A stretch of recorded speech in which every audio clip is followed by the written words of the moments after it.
Hello, Pastor Paul. So what's happening today? We saw them deliver the boom from Herc-u-lift, and Tom and Krause are here doing some measuring on that upper window. What's going on? Well, we need to replace it. Years ago, they put in three boards across there and then tarred it, and rain has been getting in and it's been affecting the ceiling.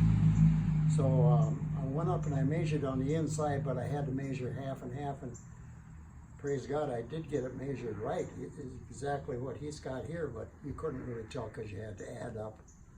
It's a dome roof, so you're kind of creeping around up there. But they used a boom and they went up and they measured it.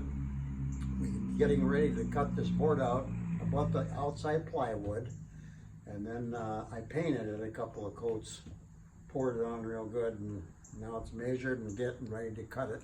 So we're going to take it back up on the boom and screw it to that window. Perfect. All right. Well, we'll be keeping an eye out on them. Thank you. Yeah, you're welcome, honey.